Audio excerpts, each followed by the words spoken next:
Hello दोस्तों, अभ्यासक defence में आपका अगेन स्वागत है। आज हमारी जिद बैच, जो फ्री जिद बैच है सीडीएस एंड सीएपीएफ एस्पिरेंट्स के लिए जो 2026 को प्रिपेयर कर रहे हैं, टारगेट कर रहे हैं, उनके लिए जो हमारा जीएस चल रहा है उस जीएस के पार्ट का ये पॉलिटी का 4th लेक्चर है। इससे पहले हम 3 लेक्चर्स को कवर कर चुके हैं। अगर आप नए हैं, आप अभी से शुरू कर रहे हैं, तो आप जाकर के अदर 3 लेक्चर्स को हमारी रिस्पेक्टिव प्लेलिस्ट में देख सकते हैं। मतलब सीडीएस की प्लेलिस्ट अलग बनी हुई है और सीएपीएफ की अलग बनी हुई है जीएस के नाम से, तो आप वहां जाकर के अदर 3 लेक्चर्स को देख सकते हैं।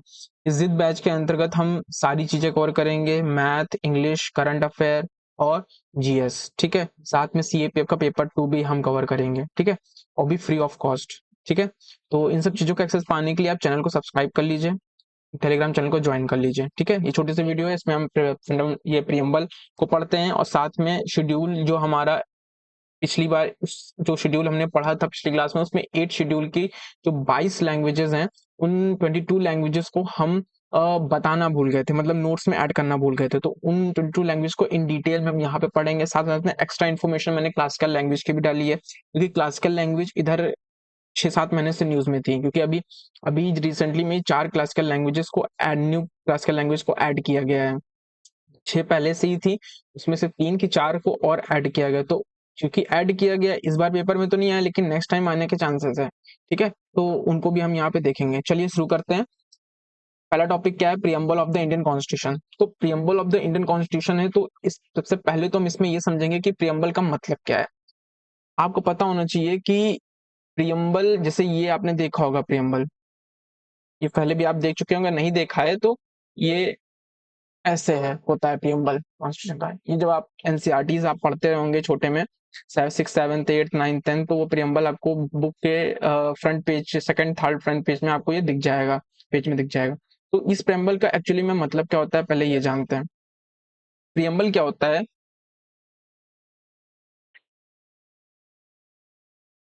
ये जो हमारा कॉन्स्टिट्यूशन है ना, इस कॉन्स्टिट्यूशन में जो वैल्यूज हैं, जो प्रिंसिपल्स हैं, कोर प्रिंसिपल्स, मतलब कोर वैल्यूज और कोर प्रिंसिपल्स, जिनके बेसिस पे पूरा कॉन्स्टिट्यूशन है, जो बेसिक हैं, जो बेसिक है, मतलब पूरे कॉन्स्टिट्यूशन का जो आधार है, फाउंडेशन है, अगर वही नहीं रहेगा तो कॉन्स्टिट्यूशन का कोई मतलब ही नहीं रहेगा, कोई सेंस नहीं रहेगा, कोई एसेंस नहीं रहेगा, कोई एसेंस नहीं रहेगा। तो जो वो बेसिक हैं, बेसिक और कोर जो वैल्यूज हैं, जो प्रिंसिपल्स हैं, उन्हीं प्रिंसिपल को प्रियम्बल में डिस्कस किया गया है। जैसे जस्टिस, पूरे कॉन्स्टिट्यूशन का मेन कोर वैल्यू है जस्टिस को इंश्योर करना। लिबर्टी, मतलब स्वतंत्रता लोगों को देना। स्वतंत्रता कई तरह की, रिलीजियस लिबर्टी, मतलब लोगों को पूजा करने की खुद की, चाहे वो किसी भी धर्म के, तो उन्हें लिबर्टी है। तो इन शॉर्ट कॉन्स्टिट्यूशन या जो भी चीजों को कोर वैल्यूज को लेकर चलता है, वो सारी चीजें प्रियम्बल में डिस्कस कर दी गई है इन शॉर्ट में। और ये प्रियम्बल किस बेसिस पे है? तो ऑब्जेक्टिव रिजोल्यूशन के बेसिस पे है। तो पहला टर्म जो आता है कि प्रियम्बल है क्या, तो प्रियम्बल इंट्रोडक्शन है या फिर प्रीफेस है कॉन्स्टिट्यूशन का। इस चीज को आप याद रखिएगा। दूसरा क्या है, जो कॉन्स्टिट्यूशन में जो प्रियम्बल का जो कल्चर शुरू हुआ था कि कॉन्स्टिट्यूशन में प्रियम्बल होना चाहिए, ये अमेरिकन कॉन्स्टिट्यूशन से शुरू हुआ था। इस फैक्ट को याद रखिएगा, नंबर 1। नंबर 2 क्या है कि हमारा जो प्रियम्बल है, जैसे मैंने बताया ना, ये प्रियम्बल, तो ये प्रियम्बल मेनली आया कहां से, मतलब ये प्रियम्बल मेनली है का क्या, ठीक है, और आया कहां से? तो ये प्रियम्बल मेनली जो बेस्ड है वो ऑब्जेक्टिव रेजोल्यूशन के बेसिस पे है। मैं आपको बता चुका हूं ऑब्जेक्टिव रेजोल्यूशन, अभी मैंने पहले ही बोला था कि ऑब्जेक्टिव रेजोल्यूशन पे आधारित है। और ये ऑब्जेक्टिव रेजोल्यूशन क्या है, मैं आपको जब मेकिंग ऑफ द कॉन्स्टिट्यूशन मैंने आपको पढ़ाया था, नहीं देखा है तो जाकर के वीडियो देखिए। ऑब्जेक्टिव रेजोल्यूशन जो पंडित नेहरू के थ्रू प्रपोज किया गया था, ठीक है, उस ऑब्जेक्टिव रेजोल्यूशन में मैंने बात कर दी थी कि ये रेजोल्यूशन क्या है। तो इस रेजोल्यूशन में के बेसिस पे ही इस रेजोल्यूशन में भी वही चीजें थी। इन डिटेल में अभी शॉर्ट में जो लोग नहीं, जिनको नहीं पता है, चलिए बता देता हूं मैं कि इस रेजोल्यूशन में, कॉन्स्टिट्यूशन में जो जो चीजें होंगी उसको इन शॉर्ट में यहीं पे बताया गया है। ठीक, वही बात आ गई ना कि सारी वैल्यूज एंड प्रिंसिपल्स को कॉन्स्टिट्यूशन क्या क्या लेके चलेगा, उसका क्या टारगेट होगा, वो सारी चीजें ऑब्जेक्टिव रेजोल्यूशन में तभी तो रखा गया ना, ऑब्जेक्टिव। क्या ऑब्जेक्टिव है रेजोल्यूशन के, तो ऑब्जेक्टिव कॉन्स्टिट्यूशन का जो ऑब्जेक्टिव होगा उसी का ये रेजोल्यूशन है, और इसी रेजोल्यूशन पे हमारा प्रियम्बल बेस्ड है। ठीक है, इतनी बात याद रहेगी आपको। चलिए ठीक रखते हैं। अब जो हमारा जो सबसे पहला जो ऑब्जेक्टिव रेजोल्यूशन था, क्योंकि इसी ऑब्जेक्टिव रेजोल्यूशन पे प्रियम्बल आधारित है, तो इस ऑब्जेक्टिव ये जो ऑब्जेक्टिव रेजोल्यूशन है ये सिटीजन को ज्यादा पावर देता है, इस रेजोल्यूशन ने सिटीजन को ज्यादा पावर दी then the mention in the present preamble. मतलब आज का जो प्रियम्बल है, आज का ये जो प्रियम्बल है, इसमें जो लोगों को जो राइट्स दिए गए हैं, ये जो जस्टिस की बात की गई, लिबर्टी की, equality and fraternity, liberty equality की जो बात की गई है, इसमें जितनी इक्वालिटी और जितनी लिबर्टी की बात की जा रही है ना, इससे ज्यादा ऑब्जेक्टिव रेजोल्यूशन में थी, जिसको अडॉप्ट मेनली नहीं किया गया बाद में प्रियम्बल के नाम से, उसमें से कई सारे राइट्स को हटा करके प्रियम्बल के नाम से अडॉप्ट कर लिया गया। ठीक है, तो इसे याद रखिएगा कि अब जो रियल ऑब्जेक्टिव रेजोल्यूशन था उसमें सिटीजन को ग्रेटर राइट्स मिल रहे थे कंपेयर टू प्रेजेंट प्रियम्बल। ठीक है, याद रखिएगा। और जो एनए पालखी वाला थे, ये सेइंग को याद रखिएगा किसने क्या कहा था, उन्होंने इसे identity card of the constitution कहा था। जो पालकी वाला थे, पालकी वाला, उन्होंने, वो आपसे पूछ सकता है एग्जामिनर कि हु सेड कि identity card of the constitution, preamble को identity card of the constitution किसने कहा था, क्योंकि ये बहुत फेमस लाइन है और इस पे क्वेश्चन पूछा जा सकता है कि who said the identity card of the, who said preamble as the identity card of the constitution, तो एनए पालकी वाला ने कहा ये। ठीक है, याद रखिएगा। The preamble has been amended by, preamble को 42nd कॉन्स्टिट्यूशन अमेंडमेंट एक्ट के थ्रू 1976 इंदिरा जी के द्वारा अमेंड कर दिया गया था, जब इंडिया में जब इंडिया में नेशनल इमरजेंसी लगी हुई थी तभी इसको अमेंड कर दिया गया था।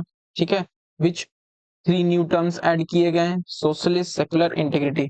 हम इन सभी टर्म पर डिटेल में भी बात करेंगे। ठीक है, एक एक टर्म का जो ये प्रियम्बल में आपको ऐसे पढ़ा के नहीं निकलने वाला हूँ। प्रियम्बल का ये जो सॉवरेन का क्या मतलब है, सोशलिस्ट का क्या मतलब है, सेकुलर का क्या मतलब है, और डेमोक्रेटिक रिपब्लिक का मतलब, इन सब का मैं मतलब बताऊंगा आपको। ठीक है, तो आराम से बैठिए, ठीक से समझिएगा इन सब चीजों को। ठीक है, चलिए आगे बढ़ते हैं।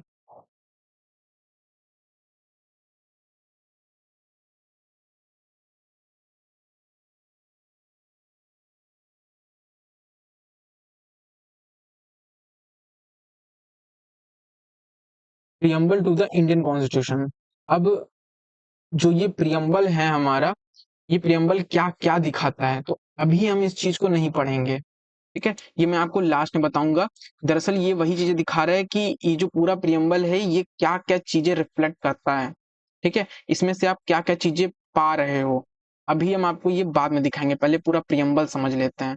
ठीक है, जल्दी से इसको मिटाल देते हैं कि अब चीजें समझानी है, यहाँ पर एक एक टर्म को समझाना है कि क्वेश्चन डीप में अगर आएगा तो ये बेसिक जो टर्म्स हैं, ये बेसिक टर्म्स आपको उनका सेंस, उनका मतलब पता होना चाहिए कि सॉवरेन का क्या मतलब है, सेकुलर का क्या मतलब है। ठीक है, सेकुलर तो वैसे मैं आपको, जो हमने आपको silent feature of Indian constitution था उसमें सेकुलर आया था तो मैंने डिटेल बताया था, तो आप वो वहीं से ही देखिएगा। अदर जो जिन पे हमने डिस्कशन नहीं किया है इस वीडियो में हम उस पर डिस्कशन करेंगे, इसलिए मैं कह रहा हूँ हमारे आप लेक्चर को पहले से जाकर के देखिए, तो चीजें बहुत सीक्वेंस में डॉट्स से डॉट्स मिलते हुए आएंगे। ठीक है, चलिए आगे चलते हैं। देखिए, वी द पीपल, वी का मतलब यहाँ क्या होता है, हम भारतीय लोग, हम भारतीय लोग, पीपल ऑफ इंडिया। ठीक है, भारतीय लोग, हैविंग अ सोलेमनी रिजॉल्व। ठीक है, ये दृढ़ करते हैं, constitute, solemnly resolve, constitute India, मतलब भारत को बनाते हैं, क्या भारत को बनाते हैं, एज अ सॉवरेन, मतलब हम लोग कॉन्स्टिट्यूट करते हैं, मतलब भारत को कैसा बनाते हैं हम, sovereign, socialist, secular and democratic Republic. ये हमारे इंडिया की पहचान है कि हम सॉवरेन हैं। तो ये सॉवरेन का मतलब क्या होता है, देखिए सॉवरेन का क्या मतलब है, यहाँ ऊपर बताते हैं।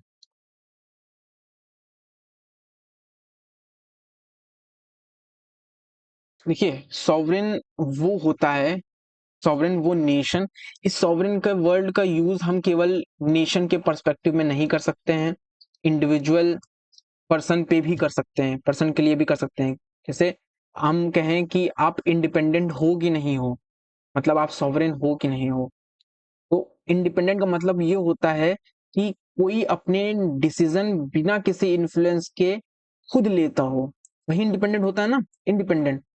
उसी तरह सॉवरेन भी होता है, सॉवरेन उसी नेशन को कहते हैं।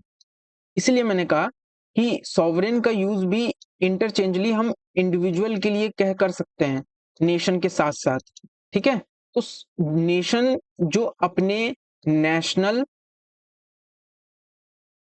एंड इंटरनेशनल अफेयर्स के जो डिसीजंस होते हैं ना, नेशनल लेवल पे जो डिसीजन होते हैं, इंटरनेशनल के जो डिसीजन होते हैं, उनका उन डिसीजन को बिना किसी एक्सटर्नल पावर, बिना किसी एक्सटर्नल पावर के इन्फ्लुएंस से, इन्फ्लुएंस हुए, बिना किसी एक्सटर्नल पावर के, कलर थोड़ा सा मैं चेंज कर लेता हूं, इन्फ्लुएंस हुए, बिना किसी एक्सटर्नल पावर से इन्फ्लुएंस हुए वो डिसीजन ले पाता है कि नहीं।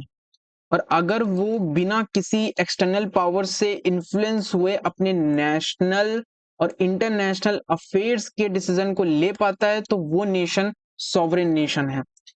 एग्जाम्पल, एग्जाम्पल के रूप में देखते हैं, इंडिया अगर चिनाब रिवर में डैम बनाना चाहता है, क्योंकि चिनाब रिवर का पानी मुझे पता है कि पाकिस्तान में भी जाता है, तो ये इंडिया का नेशनल इंटरेस्ट का मुद्दा है।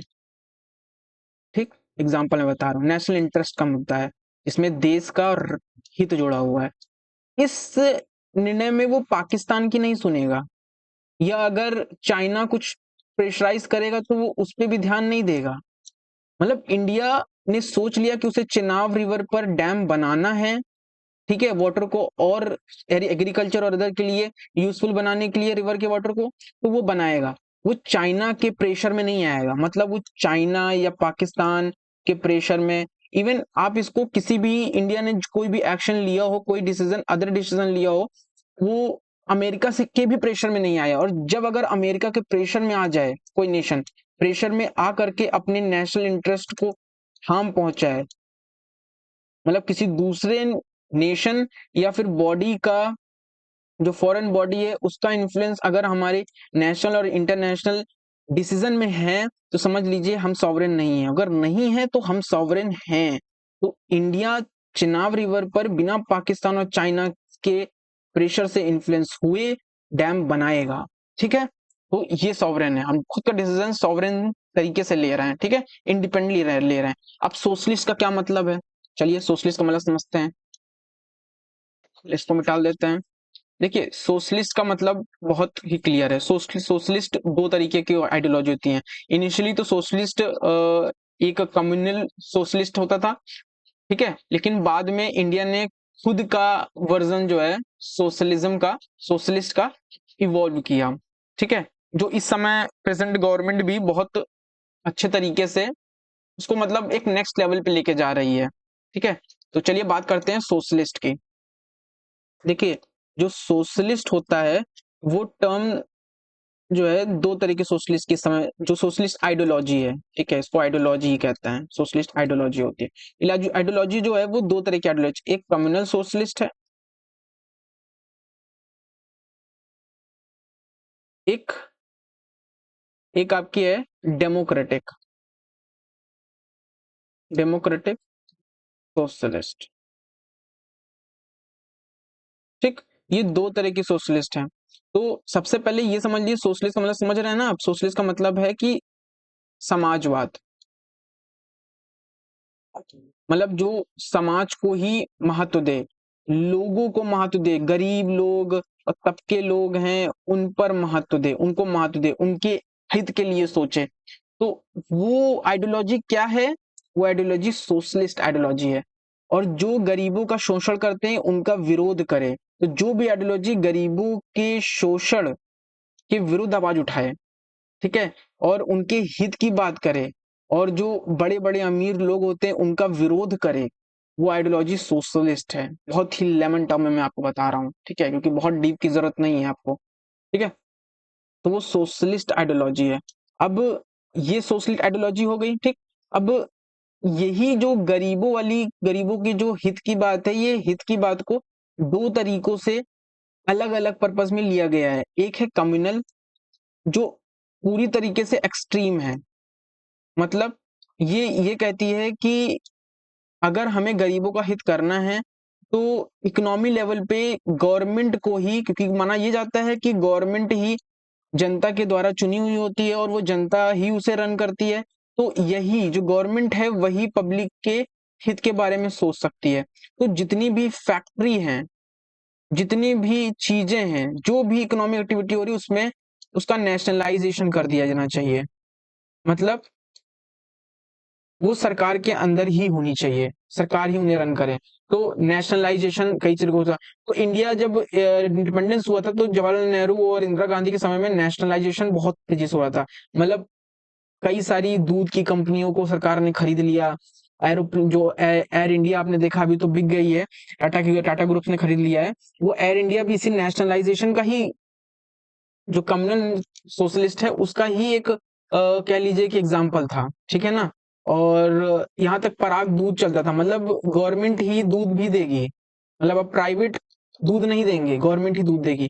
तो जो होता है ना, ये एक सेंस होता है कि गरीबों के हित के लिए पब्लिक, मतलब सरकारी ही फैक्ट्रियों को चलाएगी, सरकार ही सब कुछ करेगी।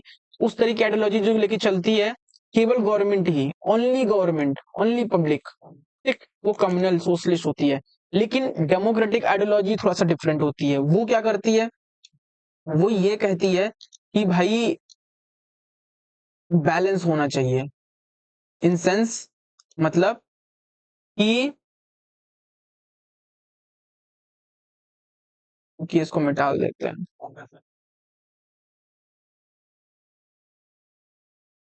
उनका सेंस ये है कि बैलेंस होना चाहिए, मतलब कुछ चीजें सरकार चलाएगी, कुछ चीजें प्राइवेट है। तो जिस आइडियोलॉजी में बैलेंस दिखता है, मतलब गवर्नमेंट भी और पब्लिक भी और प्राइवेट भी, तो वो क्या है, वो है डेमोक्रेटिक सोशलिस्ट। ठीक है, तो इतना सिंपल टर्म में समझिएगा, मतलब ये अलो करता है कि गवर्नमेंट भी चला सकती है और प्राइवेट भी।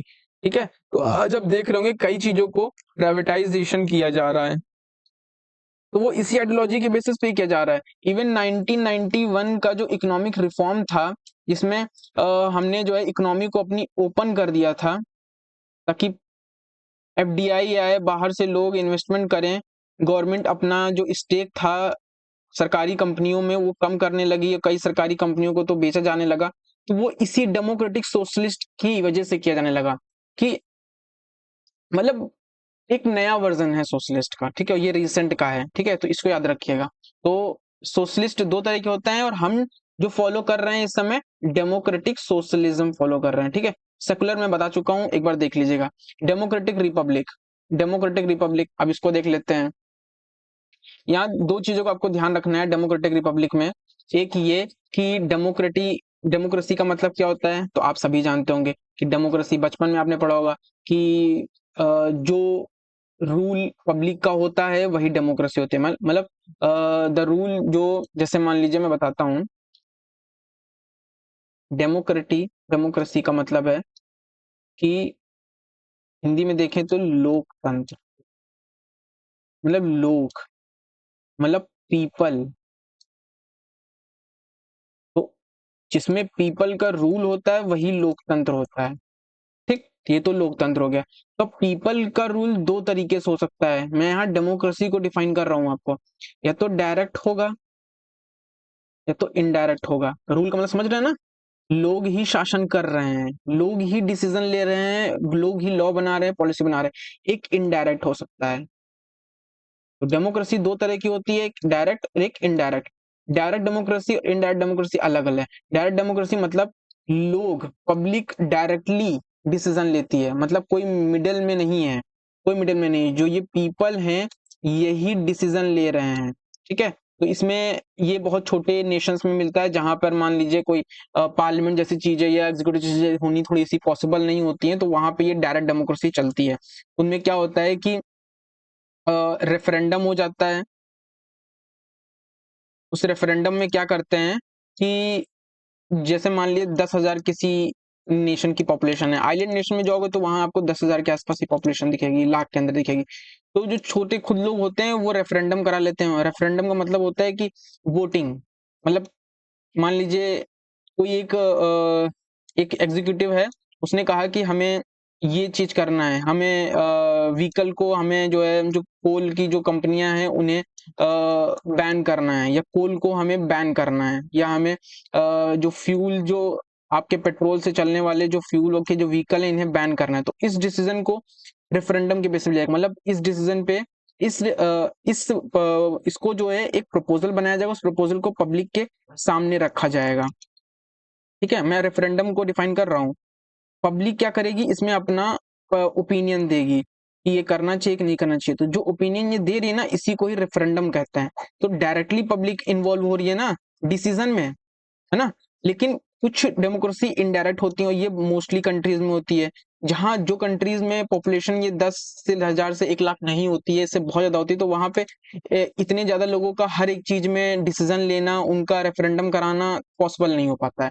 तो वहां पे इनडायरेक्ट निर्णय लिया जाता है। मतलब हम अपने कुछ रिप्रेजेंटेटिव को इलेक्ट करेंगे, ठीक है, पब्लिक कुछ रिप्रेजेंटेटिव इलेक्ट करेगी, वो रिप्रेजेंटेटिव ही लॉ बनाएंगे और एग्जीक्यूटिव एक्शंस लेंगे कि ये डिसीजन लेना चाहिए कि नहीं लेना चाहिए। जैसे इंडिया में लॉ बनाने के लिए हम एमपीज को सिलेक्ट करते हैं, इन्हीं एमपीज में से कुछ पीएम बनते हैं, मिनिस्टर्स बनते हैं, कल मैंने बताया था आपको। ठीक है, तो ये इनडायरेक्ट डेमोक्रेसी है, मतलब हम जिन्हें चुनते हैं वो हमारे लिए बनाते हैं। डायरेक्ट में हम खुद इन्वॉल्व होते हैं। तो डेमोक्रेसी दो तरह की होती है, डायरेक्ट इनडायरेक्ट। अब रिपब्लिक का क्या मतलब होता है? रिपब्लिक का मतलब होता है कि देखिए, दो तरह के रिपब्लिक होते हैं, सॉरी, डेमोक्रेसी जो डेमोक्रेटिक पॉलिटी होती है, डेमोक्रेटिक मतलब जिसमें पीपल का रूल होता है, डेमोक्रेसी मतलब जिसमें पीपल का रूल होता है, तो वो दो तरह की पॉलिटी होती है। मतलब डेमोक्रेटिक जो पॉलिटी होती है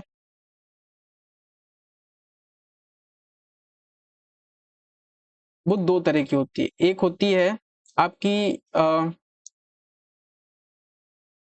मोनार्की, और एक होती है रिपब्लिक।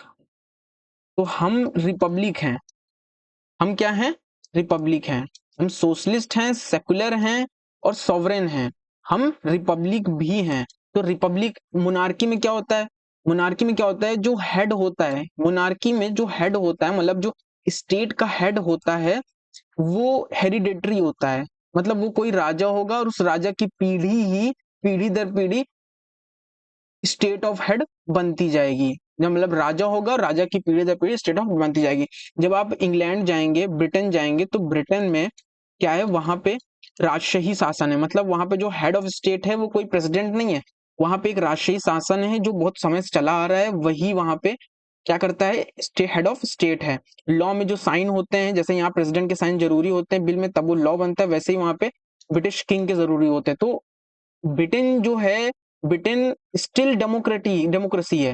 मतलब इंग्लैंड में, यूके में डेमोक्रेसी है, लेकिन वो मोनार्की है। मतलब वहां पे हेड ऑफ द स्टेट जो है, जो हेड ऑफ द स्टेट है वो कौन है? वो राजा है। वो हेरिडेटरी पोजीशन है, कोई इलेक्शन नहीं होता है उसके लिए कि हेड ऑफ स्टेट के को चुनने के लिए कौन होगा कौन नहीं होगा, वो इलेक्शन नहीं होता है, पीढ़ी दर पीढ़ी वो चलता है। लेकिन रिपब्लिक में क्या होता है, अब इसका उल्टा होगा। मतलब यहाँ पे जो आपका हेड ऑफ स्टेट होगा, ये जो हेड ऑफ स्टेट है, जो हेड ऑफ स्टेट होगा वो इलेक्टेड होगा। तो जिन जिन नेशन में हेड ऑफ स्टेट इलेक्टेड होते हैं वो रिपब्लिक होता है। फ्रांस में head of state Republic elected है, अमेरिका में इलेक्टेड है, इंडिया में हमारे प्रेसिडेंट, मैंने कल ही आपको बताया था, वो हेड ऑफ स्टेट हैं। याद है आपको? हेड ऑफ स्टेट तो हमारे प्रेसिडेंट तो इलेक्टेड है ना, इसीलिए जहां पे हेड ऑफ स्टेट इलेक्टेड हैं, हेरिडेटरी पोजीशन नहीं लेते हैं, वो रिपब्लिक है। ठीक है, तो इतना याद आ गया आपको? तो हम क्या हैं? हम सॉवरेन भी हैं, सोशलिस्ट भी हैं, सेकुलर भी हैं, डेमोक्रेटिक रिपब्लिक हैं। And to secure to all its citizen, इसका अपने सभी सिटीजन के लिए सिक्योर करने के लिए, तो क्या क्या अपने सभी सिटीजन के लिए सिक्योर करेगा? तो जस्टिस करेगा। ठीक है, अभी इस पे डिटेल में हम बाद में बात करेंगे जब हम फंडामेंटल राइट्स में आएंगे। कौन कौन सा जस्टिस? सामाजिक न्याय, इकोनॉमिक जस्टिस, पॉलिटिकल जस्टिस। तो जैसे सामाजिक न्याय क्या है कि भाई सभी को इक्वल, मतलब किसी एक पर्टिकुलर, जैसे कह दें कि कोई दलित है, तो समाज में कोई मात्र उस बंदे को, उस पर्सन को या लेडी को इसलिए एम्बेरसमेंट फील नहीं कराएगा, या उसको कह सकते हैं कि उसे डिस्क्रिमिनेट नहीं करेगा कि वो एक पर्टिकुलर कास्ट से बिलोंग कर रही है। ठीक है, तो ये कैसे इंश्योर हो रहा है? सोशल जस्टिस के थ्रू, कि सबको सामाजिक न्याय मिलेगा। ठीक है, इकोनॉमिक जस्टिस, सबको इक्वल इकोनॉमिक अपॉर्चुनिटी मिलेगी। मतलब अगर कोई इक्वली पढ़ा लिखा है तो इक्वली ही उन्हें नौकरी मिलेगी। दोनों को ही कंपटीशन निकालना है और दोनों में जो अच्छे नंबर लेकर आएगा वो निकल के जाएगा। तो इकोनॉमिक जस्टिस हो रहा है यहाँ पे। ठीक है, इकोनॉमिक जस्टिस हो रहा है। ठीक है, पॉलिटिकल जस्टिस, सभी को ही इक्वल राइट है वोट करने का, एक एग्जांपल है इसका। तो वोटिंग का राइट सभी को है, ऐसा तो है नहीं कि भाई किसी को कम है किसी को ज्यादा है। ठीक है, लिबर्टी मतलब स्वतंत्रता, तो आपके पास स्वतंत्रता है किस चीज की? आप एक्सप्रेस कर सकते हो अपने थॉट्स को एक्सप्रेस करो, बिलीफ वर्शिप, आप जिसकी चाहो उसकी पूजा करो, जो चाहे वो फेथ रखो। तो ये चीज है। लेकिन आपको ये मैं बता दूं, जो भी फंडामेंटल राइट्स पढ़ेंगे तो ये जो लिबर्टी पार्ट है ये एक एक्सेप्शन के साथ आता है। मतलब एक रीजनेबल रिस्ट्रिक्शंस होते हैं जो हम फंडामेंटल राइट्स वाले में पढ़ेंगे। मतलब आप ऐसे ही नहीं पब्लिकली ट्विटर पे कुछ भी एक्सप्रेस कर सकते हो अपनी बिलीफ को। मतलब आप हेट स्पीचेस देते चले जा रहे हो, तो वो सब चीजें मना होती हैं। मतलब liberty of belief and expression, liberty of thought and expression के नाम पे आप किसी को डिफेम करते जा रहे हो, या आप एक तरीके से कह सकते हो आप एक सामाजिक कि आपकी एक डिबेट, आपकी एक स्पीच से रियॉट्स होने लगे हैं। ठीक है, इस तरह की चीजें आपको नहीं करना है। हेड स्पीचेस नहीं अलो नहीं करता है। ठीक है, इक्वालिटी, तो इक्वालिटी ऑफ स्टेटस लोगों में होनी चाहिए, अपॉर्चुनिटी होनी चाहिए तो प्रमोट अमंग देम ऑल, मतलब सभी को समानता होनी चाहिए। तो इस समानता का मतलब क्या है? देखो, लिबर्टी का मेनली मतलब क्या है, एक बार लिबर्टी का ये मतलब भी देख लेते हैं कि आपको लिबर्टी का मतलब रहे पता चले। जस्टिस तो आप जानते ही हो कि न्याय है। लिबर्टी का मतलब क्या है? लिबर्टी का मतलब ये अभी जब आपको हम फंडामेंटल राइट्स पढ़ाएंगे तो उसमें ये और अच्छे से आएगा। तो लिबर्टी अभी देख लेना बहुत जरूरी है कि लिबर्टी है क्या। ठीक है, एक लिबर्टी और एक फ्रेटर्निटी, सॉरी, लिबर्टी और ये इक्वालिटी, इन दोनों में डिफरेंस आपको पता होना चाहिए। ठीक है, तो एक बेसिक डिफरेंस हम इसमें देख लेते हैं कि लिबर्टी और इक्वालिटी का मतलब क्या होता है। ठीक है, चलिए शुरू करते हैं। देखिए, लिबर्टी का मतलब होता है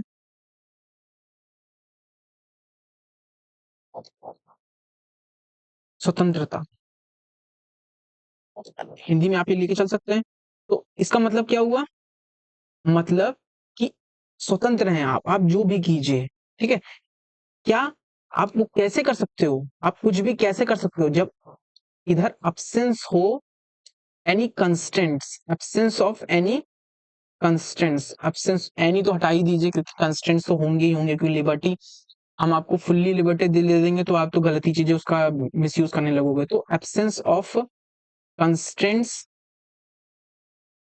absence ऑफ कंस्टेंट्स मतलब आपको कोई बंधन नहीं दिया जाएगा। कंस्टेंट्स, ठीक है, कोई कंस्टेंट्स नहीं होंगे फॉर डेवलपिंग योर पर्सनालिटी, या आपके पर्सनल डेवलपमेंट के लिए। तो जो भी आपके पर्सनल डेवलपमेंट के लिए जरूरी होगा आप वो सब चीजें कर सकते हो। अगर आपके पर्सनल डेवलपमेंट वर्शिप से होता है, थॉट्स एंड एक्सप्रेशन से होता है, बिलीफ से होता है, जो भी आपको होता है, तो आप उन सब चीजों को करने के लिए आपके पास लिबर्टी है। मतलब कोई भी कंस्ट्रेंट नहीं है, कोई भी बाधाएं नहीं है। ठीक है, आप स्वतंत्र हैं। स्वतंत्र तभी होता है जब कोई कंस्ट्रेंट नहीं होता। तो लिबर्टी का मतलब है एब्सेंस ऑफ कंस्ट्रेंट। ठीक है, तो आपके ऊपर क्या है? कोई भी कंस्ट्रेंट नहीं है। इस चीज को याद रखिएगा। ऑन एक्टिविटी, तो कंस्टेंट नहीं है on the activity of individual. और इसको एक चीज ये भी याद रखिएगा, एट द सेम टाइम ये प्रोवाइड करती है opportunity for development of the individual personality, जो मैंने आपको बताया। क्योंकि जब कोई एक्सप्रेस करेगा ना तभी उसकी पर्सनालिटी निखर के आएगी। एक्सप्रेशन का राइट तो हमें यही लिबर्टी से ही मिल रहा है ना, इस चीज को याद रखिएगा। ठीक है, और इक्वालिटी का मतलब क्या है? अब इक्वालिटी का मतलब ये है कि इसका मतलब ले लीजिए जैसे समानता होता है, आपको पता है ना, इक्वालिटी मतलब समानता, समानता, ठीक है। तो इस समानता का मतलब क्या होता है? समान मतलब सभी समान है। एब्सेंस समान, सब सभी, सभी लोग समान कब होंगे? ऑल विल बी इक्वल कब होंगे? जब एब्सेंस ऑफ प्रिविलेजेस होंगे। प्रिविलेज समझ लो ना, हम किसी एक को ज्यादा महत्व दें दूसरे के तुलना में। एब्सेंस ऑफ प्रिविलेजेस, किसी एक को हम ज्यादा महत्व नहीं देंगे, सबको इक्वल महत्व देंगे, तो वही इक्वालिटी कहलाएगी, ठीक है, याद रखिएगा, ठीक है। तो इक्वालिटी हमें सबको स्टेटस की देनी है, सबको एक इक्वल स्टेटस मिले, सबको एक साथ एक इक्वल अपॉर्चुनिटी मिले, और उसको एक दूसरे में प्रमोट भी करना। फ्रेटर्निटी मतलब बंधुत्वता होती है, मतलब सभी भाईचारे से रहें, ठीक है। और ये इंडिया जैसी कंट्री के लिए जरूरी भी है जहाँ पे डाइवर्स कास्ट एंड रिलीजन के लोग रहते हैं, तो वहां लोगों में ये एकता बहुत जरूरी होती है, बंधुत्व बहुत जरूरी होती है, जो इनकी एक डिग्निटी और इंडिविजुअल की को छोड़ के रखता है, ठीक है। In our Constituent Assembly 6 November 1949 do we adopt here, and ये चीजें हैं, ठीक है, इतना याद रखिएगा। तो अब इस चीज को आपने देख लिया, तो अब इससे आपको इतना तो पता चल गया हो कि कॉन्स्टिट्यूशन हमारा क्या क्या देता है। कॉन्स्टिट्यूशन हमारा क्या क्या देता है? तो कॉन्स्टिट्यूशन हमारा जो है वो सोर्स ऑफ द कॉन्स्टिट्यूशन है, मतलब सॉरी, प्रियम्बल हमारा क्या क्या रिफ्लेक्ट करता है, रिफ्लेक्ट, क्योंकि मैंने बताया था आपको, अभी मैं बाद में जब पूरा प्रियम्बल पढ़ लेंगे तब हम बताएंगे आपको कि क्या क्या रिफ्लेक्ट करता है, वो यहाँ दिखेगा। सोर्स ऑफ द कॉन्स्टिट्यूशन मतलब कॉन्स्टिट्यूशन का सोर्स क्या है, ये प्रियम्बल बताता है। क्या बताता है? People of India are revealed to source of the authority of the Indian constitution. The word कौन सा? We the people of India reflect the same. ये क्या आ रहा है ना, we the people of India having solemnly resolve, तो ये क्या दिखा रहा है? लोग, जो वी मतलब हम, पीपल ऑफ इंडिया जो हैं वही तो सोर्स हैं कॉन्स्टिट्यूशन के। तो source of the constitution reflect कर रहा है क्या? Preamble, we the people of India के थ्रू। Nature of the Indian state मतलब इंडिया के स्टेट का कि नेचर क्या है, मतलब उसकी प्रकृति क्या है, तो प्रियम्बल टैग जैसे सॉवरेन मतलब इंडिया सॉवरेन है, ठीक है। सोशलिस्ट है, नेचर दिखा रहा है ना, और सोशलिस्ट में कौन सा? डेमोक्रेटिक सोशलिस्ट है। रिपब्लिक है, मतलब हेड जो हमारा स्टेट का है वो इलेक्टेड है, ना कि मोनार्की है। सेकुलर है, डेमोक्रेटिक नेशन है, ठीक है। ऑब्जेक्टिव दिखा रहा है इंडियन कॉन्स्टिट्यूशन का, मैंने बताया ना, ऑब्जेक्टिव दिखा रहा है मतलब वैल्यूज दिखा रहा है। तो जस्टिस ऑब्जेक्टिव है, हम सबके लिए न्याय करेंगे, लिबर्टी स्वतंत्रता रखेंगे सबके लिए, इक्वालिटी रखेंगे मतलब समानता, फ्रेटर्निटी बंधुत्व as denote in the preamble. Adoption date भी रिफ्लेक्ट कर रहा है, कब अडॉप्ट किया गया है प्रियम्बल। अडॉप्शन डेट भी रिफ्लेक्ट कर रहा है कि कॉन्स्टिट्यूशन को कब अडॉप्ट किया गया, तो 26 नवंबर 1949 when the Indian constitution adopted, ठीक है। तो ये इतनी चीजें प्रियम्बल में थी जो बहुत इंपॉर्टेंट थी। चलिए अब 8 शेड्यूल की कुछ लैंग्वेजेस को पढ़ सकते हैं। देखिए 8 शेड्यूल ऑफिशियल लैंग्वेजेस को लेकर चलता है।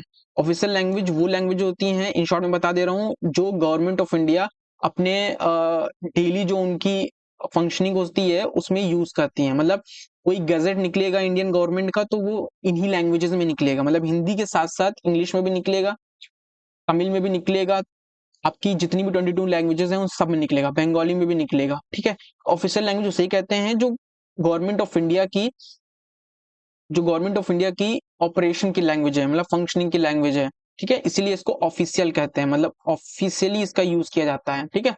गैजेट में करने के लिए किया जाता है, ठीक है, और नोटिफिकेशन निकालने के लिए, ठीक है। तो रिपब्लिक ऑफ इंडिया, तो 8 शेड्यूल या फिर ऑफिशियल लैंग्वेज को किस पार्ट में बोला गया, ये पार्ट्स को याद जरूर रखिएगा। पार्ट कौन सा है? 17 है, ठीक है, याद रखिएगा। इंडियन कॉन्स्टिट्यूशन में डील करता है क्या? Official language. आर्टिकल कौन कौन से हैं ये याद रखिएगा, 43, 343 से 351 डील करता है। Constitution provision relate to 8 schedule are की जो 344 आर्टिकल है वो प्रोवाइड करता है constitution of the commission by the president on expiration of 5 year commencement of the constitution. मतलब कॉन्स्टिट्यूशन के जब 5 साल पूरे हो जाएंगे तो प्रेसिडेंट क्या करेगा? एक कॉन्स्टिट्यूट करेगा कमीशन को, जो मेनली रिव्यू करेंगे कि कैसी ऑफिशियल लैंग्वेज फंक्शन कर रही है, क्या उनमें करना चाहिए। ये बहुत इंपॉर्टेंट आर्टिकल है 50-51, जिसमें गवर्नमेंट ऑफ इंडिया पे थोड़ा सा ये होता है कि वो हिंदी लैंग्वेज को स्प्रेड करे ताकि ये डेवलप हो सके और सर्व कर से as a medium of expression for all the element of the composite culture of India, ठीक है। इस चीज को याद रखिएगा। एक चीज याद रखिएगा कि कोई भी फिक्स्ड क्राइटेरिया नहीं है। मतलब अगर आप हमसे पूछें कि जो 22 लैंग्वेजेस को इसमें डाल के रखा गया है, जैसे ये 22 लैंग्वेजेस हैं, ये 22 लैंग्वेजेस हैं जिनका ये डिस्कशन किया गया है, क्या इनको एक पर्टिकुलर क्राइटेरिया इन लोगों ने पूरा कर लिया तब किया गया? नहीं, ऐसा कोई फिक्स क्राइटेरिया नहीं है। इस चीज को याद रखिएगा, एग्जामिनर से पूछ सकता है कि there are the very fix criteria, तो क्राइटेरिया नहीं है। Any language to be considered for the inclusion of the 8th schedule.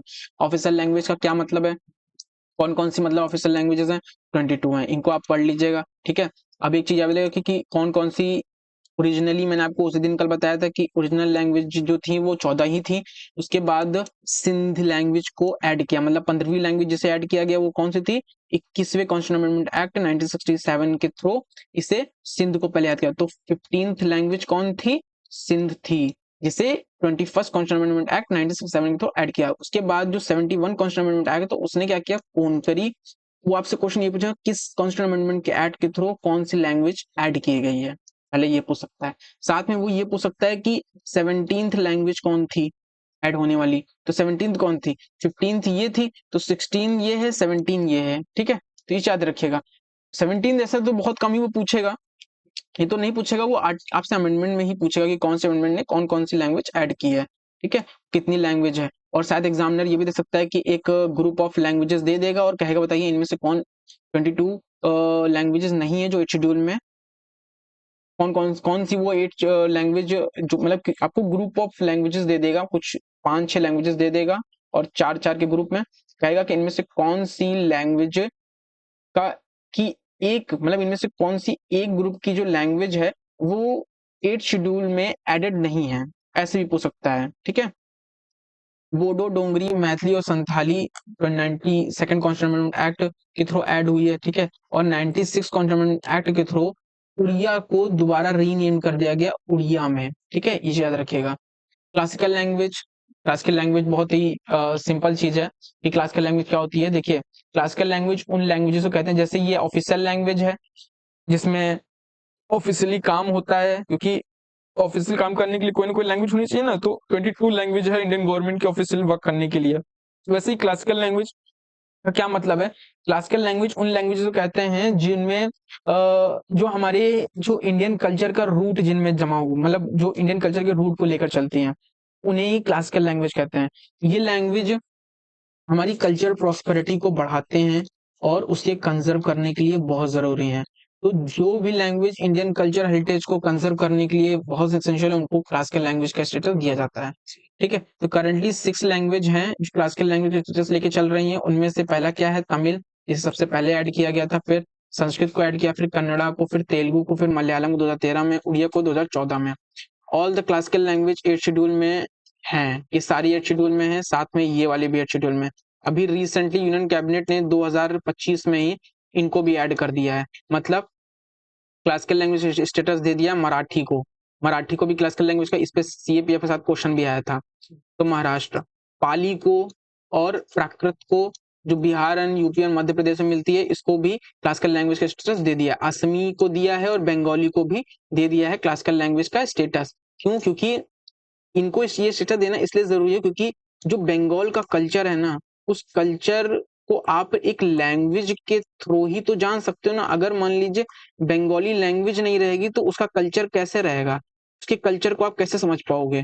तो लैंग्वेज कल्चर का बहुत बड़ा पार्ट है, बहुत डिटर्मिनेंट पार्ट है। उसको कंजर्व करने के लिए ही क्लासिकल लैंग्वेज एक कैटेगरी बनाई गई है जिसमें इन सब लैंग्वेज को रखा गया है। अभी इनमें और लैंग्वेज ऐड होगी। अभी टोटली इसमें 6 पहले थी और 1 2 3 4 5, मैंने बताया था कि 4 की 5 ऐड हुई है रिसेंटली। तो अब इस समय 6 5 11 लैंग्वेजेस हो चुकी हैं क्लासिकल। तो इतना याद रखिएगा, ठीक है। धन्यवाद, जय हिंद। कोई डाउट हो तो आप पूछ सकते हैं।